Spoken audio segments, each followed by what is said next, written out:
Hello बच्चों, आपको examination में ग्राफ्स की बड़ी दिक्कत होती है क्योंकि ग्राफ अगर आप एग्जामिनेशन में पूछे जाएंगे ही जाएंगे और उसका सही जवाब देना इसलिए मुश्किल होता है कि ग्राफ की अंडरस्टैंडिंग भी पुअर होती है और एग्जैक्टली क्या पूछा गया है वो एग्जाम में आप लिख नहीं पाते। बात तो सही है। तो क्लास 12 फिजिक्स में अगर जो ग्राफ की दिक्कत है आपके प्री बोर्ड एग्जामिनेशन में, बोर्ड एग्जामिनेशन में, किसी भी एग्जामिनेशन में, तो बड़ी आसानी से इसको आप कर लेंगे। आज मैं सारे ग्राफ को एक बार आपको बता दूंगा कि इंपॉर्टेंट ग्राफ कौन से हैं। पूरी किताब के, फुल कोर्स के, क्लास 12 फिजिक्स के सारे ग्राफ आपके सामने रखने वाला हूं। और मैंने क्या किया है ना कि केवल ग्राफ के नाम नहीं लिखे हैं, उनका फोटो लगा दिया है जिससे आप कनेक्ट कर सके, वरना आपको ढूंढने में दिक्कत होगी कि सर किस ग्राफ की बात कर रहे हैं, जिक्र कर रहे हैं। तो ध्यान से शुरू से अंत तक पूरा वीडियो देखिएगा, कोई भी चीज मिस मत करिएगा, जिससे आप सारे ग्राफ्स को समझ सकें कि हाँ भाई ये ग्राफ इंपॉर्टेंट है और जाके उसको पढ़ सकें। और आपको जरूरत अगर पड़ती है कि सर आप पढ़ा भी दीजिए इन ग्राफ को, तो लिख दीजिएगा नीचे वी वांट मोर। अगर आप वी वांट मोर लिख देंगे तो मैं समझ जाऊंगा कि आपको इस ग्राफ को मुझे पढ़ाना भी है। तो मैं एक अलग सी वीडियो घंटे भर का बना दूंगा जहां इन सब ग्राफ की एक्सप्लेनेशन कर दूंगा। तो आपको लगता है आपको चाहिए तो वी वांट मोर लिखिएगा। और हाँ, अरविंद एकेडमी चैनल को सब्सक्राइब करना मत भूलिएगा। यहां पर फिजिक्स का टॉप क्वालिटी कंटेंट मिलता है, सुपर इजी लैंग्वेज में बेटा, एकदम आसान भाषा में। चलिए बात को स्टार्ट करते हैं। फिजिक्स इंपॉर्टेंट ग्राफ 70 में 70 के लिए लगे हैं हम और तुम, हम और तुम। तो यहां पर देखिए, ये ग्राफ जब आपके सामने आते हैं तो दिमाग को थोड़ा घुमा देते हैं क्योंकि ग्राफ को लेके अक्सर बच्चे फैमिलियर नहीं होते और आप जब पढ़ते हैं तो आपको हो जाती है इससे टेंशन। तो इस ग्राफ के चक्कर में क्या होगा आपकी टेंशन से कि जो आप पढ़ भी रहे हैं, न्यूमेरिकल थ्योरी, जो भी डेफिनेशन, वहां भी वो चीजें हिल जाएंगी।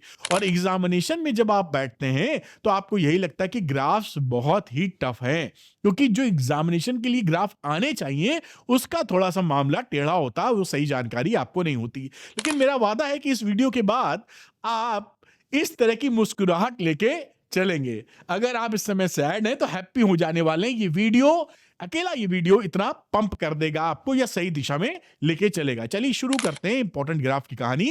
मैं स्पीड से बताऊंगा, 2-4 मिनट वीडियो लंबा हो सकता है, लेकिन ध्यान से पूरा वीडियो देखिएगा जिससे पकड़ बन जाए। आइए शुरू करते हैं फटाफट।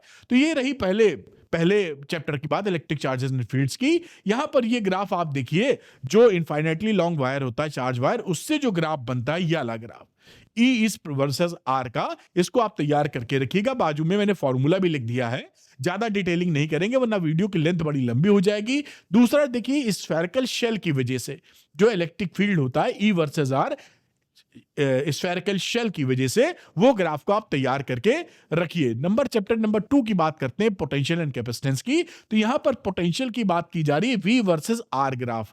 आपका जो स्फेरिकल शेल है उससे जो ग्राफ बनेगा पोटेंशियल को लेकर। चैप्टर नंबर 3 इलेक्ट्रिसिटी की बात करते हैं, करंट इलेक्ट्रिसिटी की। तो यहां पर देखिए, ये variation of resistivity rho of copper with temperature, ये बड़ा इंपॉर्टेंट है। कंडक्टर की रेजिस्टिविटी टेम्परेचर से कैसे इफेक्ट करती है, और बाजू में लिखा रेजिस्टिविटी जो है वो आपकी नाइक्रोम की जो रेजिस्टर्स होते हैं उनकी टेम्परेचर से कैसे इफेक्ट करती है। आप पॉज करके थोड़ा सा ध्यान देंगे तो और समझ में आ जाएगा। लगे हाथ ग्राफ, मैं ज्यादा रुकूंगा नहीं क्योंकि रुकूंगा तो ये 20-25 मिनट का वीडियो बन जाएगा, काफी ग्राफ्स हैं। और ये resistivity of semiconductor, this is very important बेटा। आपसे अक्सर पूछा जाता है कि सेमीकंडक्टर की रेजिस्टिविटी कैसी चलती है। इसका अल्फा नेगेटिव होता है, यानी टेम्परेचर बढ़ाने पे रो घटता है।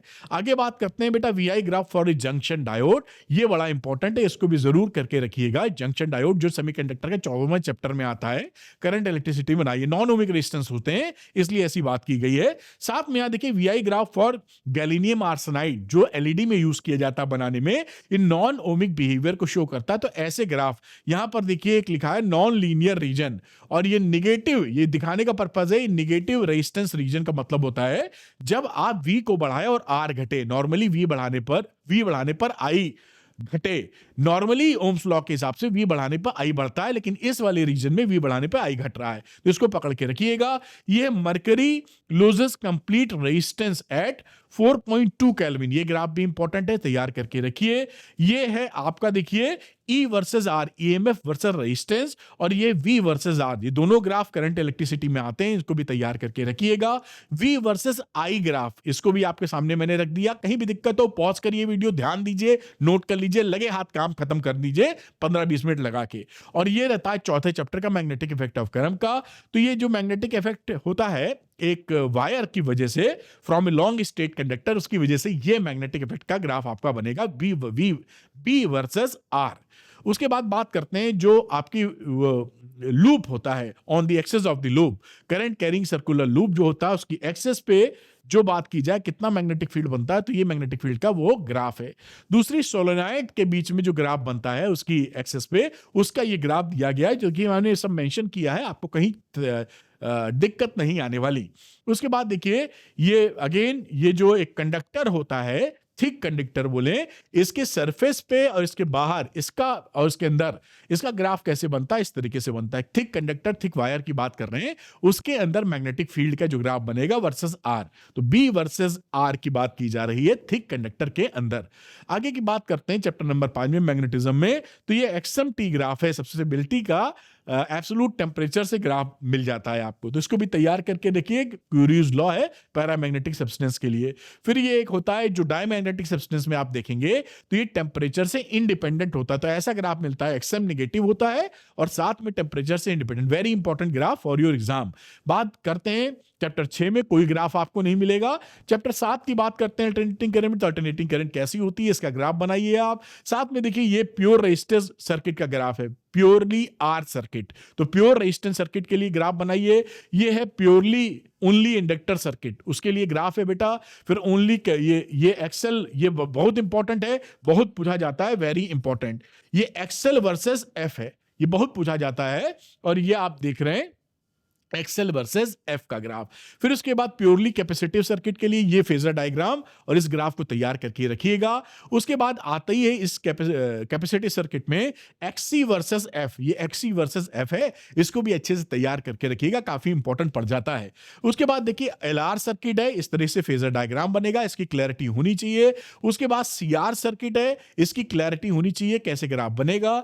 उसके बाद सीरीज एलसीआर सर्किट है, इंपीडेंस ट्रायंगल वगैरह बना हुआ, तो उसको अच्छे से तैयार कर लीजिएगा, जैसे बात पकड़ते हुए आसानी हो। उसके बाद देखिए रेजोनेंस का ग्राफ है, ये बड़ा इंपॉर्टेंट ग्राफ है, वेरी इंपॉर्टेंट, क्योंकि इसमें रेजिस्टेंस बढ़ाने पर पीक लेवल बढ़ता चला जाता है, हाई क्वालिटी फैक्टर बढ़ जाता है। और ये है देखिए इलेक्ट्रोमैग्नेटिक वेव्स का ग्राफ, ये बनाने को आपके एग्जाम में आता है। इसके बाद मैं बात करता हूं, ये बहुत इंपॉर्टेंट है, रे ऑप्टिक्स के अंदर प्रिज्म वाला और मिनिमम डिविएशन एंगल और मिनिमम डिविएशन का ग्राफ, ये दोनों ग्राफ कैसे बनते हैं इसकी तैयारी करके रखिएगा। वेव ऑप्टिक्स की बात करते हैं हम लोग, तो वेव ऑप्टिक्स में इंटेंसिटी वाला ग्राफ बहुत इंपॉर्टेंट है, इंटरफ्रेंस के समय जो इंटेंसिटी होती है उसका ग्राफ ये है। साथ में डिफ्रैक्शन के में जो इंटेंसिटी बनती है उसका ग्राफ, ये दोनों एक साथ पूछ लेते हैं कि इंटरफ्रेंस और डिफ्रैक्शन में जो इंटेंसिटी ग्राफ होता है उसको बनाया जाए, तो आप बनाएंगे। और चैप्टर नंबर 11 की बात करते हैं, वेरी इंपॉर्टेंट, इसमें कुछ ज्यादा ग्राफ हैं। ये फोटो इलेक्ट्रिक करंट और इंटेंसिटी ऑफ लाइट के बीच का मामला है। ये बात करते हैं तो photo electric current, anode potential या जो स्टॉपिंग पोटेंशियल होती है, जो एनोड पोटेंशियल होता है उसका ग्राफ है ये, तो इसकी भी तैयारी करके रखिएगा। फिर ये देखिए photo electric current anode potential वाला ग्राफ है, डिफरेंट फ्रीक्वेंसीज के लिए ये ग्राफ भी तैयार होना चाहिए। ये डिफरेंट मेटल्स के लिए है, एक तरफ है स्टॉपिंग पोटेंशियल, एक तरफ है फ्रीक्वेंसी, इसको ग्राफ को भी तैयार करिए, इसलिए फोटो लगाई है जिससे कनेक्शन करना ईजी हो जाए आपके लिए कि हाँ ये ग्राफ पढ़ा है, नहीं पढ़ा तो तुरंत तैयार कर लेते हैं।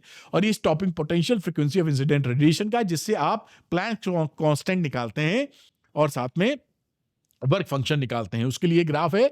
उसके बाद आप बात करेंगे तो एटम्स के लिए ग्राफ है, स्कैटरिंग एंगल और नंबर ऑफ पार्टिकल्स के बीच में, नंबर ऑफ अल्फा पार्टिकल्स के बीच में। ये अल्फा पार्टिकल का जो रदरफोर्ड एक्सपेरिमेंट था स्कैटरिंग वाला, उसका ग्राफ है, ये बड़ा इंपॉर्टेंट है। ये भी देखिए, ये आपका न्यूक्लियर फोर्स का ग्राफ है, यहाँ पे कहीं लिखा होगा कि graphs of P, potential energy का ग्राफ है, बेसिकली न्यूक्लियर फोर्स निकालते हैं इससे, तो पोटेंशियल एनर्जी और न्यूक्लॉन्स के बीच का डिस्टेंस, ये यहाँ पे मिनिमम पोटेंशियल एनर्जी होती है 0.8 फर्मी मीटर पे यहाँ पर, और वही मैक्सिमम अट्रैक्शन होता है, न्यूक्लियर अट्रैक्शन। उसके बाद कर देते हैं, बहुत इंपॉर्टेंट ग्राफ है, BEN कर्व। आपके यहाँ एग्जाम में बनाने को आ जाता है तो ये ग्राफ आपकी तैयार होना चाहिए। एक रफ 3-4 बार बनाएंगे, सेट हो जाएगा, बहुत सरल है, 3-4-5 एलिमेंट याद करते हुए। उसके बाद की बात करता हूँ 14वें नंबर चैप्टर में, very important graph, VI characteristic forward bias के लिए और ये रिवर्स बायस के लिए, दोनों को एक साथ बना के दिखाया गया है। इसके बाद बहुत इंपॉर्टेंट डायग्राम ग्राफ कह सकते हैं आप, ये हाफ वेव रेक्टिफायर के लिए है।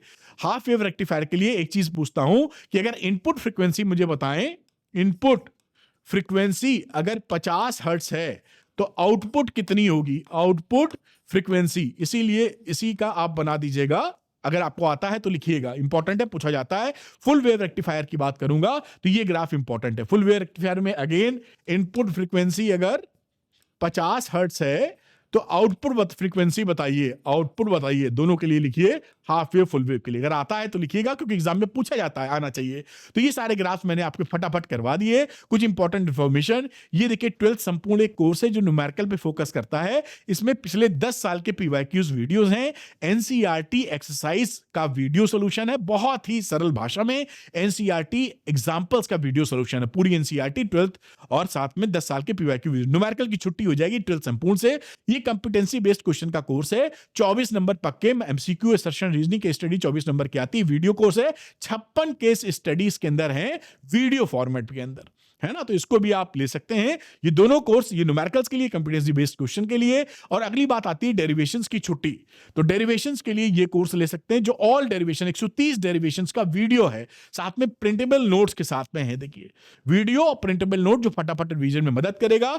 इससे पूरे पेपर का आपका कवरेज हो जाता है, फुल पेपर कवर्ड इससे, तीनों कोर्सेस से। अब कुछ बच्चा ये चाहता है कि सर इनमें से जो आपको पसंद हो आप ले सकते हैं, जो भी कोर्स आपके लिए सुटेबल है। और अगर लगता है तीनों लेना है कि न्यूमेरिकल्स भी करने हैं, डेरिवेशन भी करने हैं और भाई कंपिटेंसी भी करने हैं, तो तीनों अलग अलग लेने की जगह आप एक साथ ले सकते हैं द्रोणा 2.0। क्यों? इसके अंदर वो तीनों कोर्स तो मौजूद हैं ही, मतलब 12th संपूर्ण कंपिटेंसी बेस्ड क्वेश्चन और साथ में डेरिवेशन, वो तीनों कोर्स हैं। उसके अलावा फुल कोर्स के वीडियो लेक्चर्स हैं, चैप्टर्स वाइज वर्कशीट है, और भी बहुत कुछ इसके अंदर है जो बताएंगे तो समय काफी लग जाएगा। मतलब द्रोणा 2.0 लेने के बाद इसमें सब कुछ है, पढ़ाई कीजिए और टॉप कर जाइए। जो भी बच्चा लेना चाहता है वो अरविंद एकेडमी ऐप को डाउनलोड कर लीजिए, लिंक डिस्क्रिप्शन में मिलेगा। स्टोर सेक्शन में जाइएगा, वहां पर ये सारे कोर्स, 12th संपूर्ण कंपिटेंसी बेस्ड क्वेश्चन कोर्स, साथ में derivation course and Drona 2.0, Drona 2.0, Drona 2.0 आपको दिखाई पड़ेगा, जिसे आप ले लीजिए और टॉपर बच्चे बन जाइए पढ़ने के बाद। Thank you, good luck to you, bye.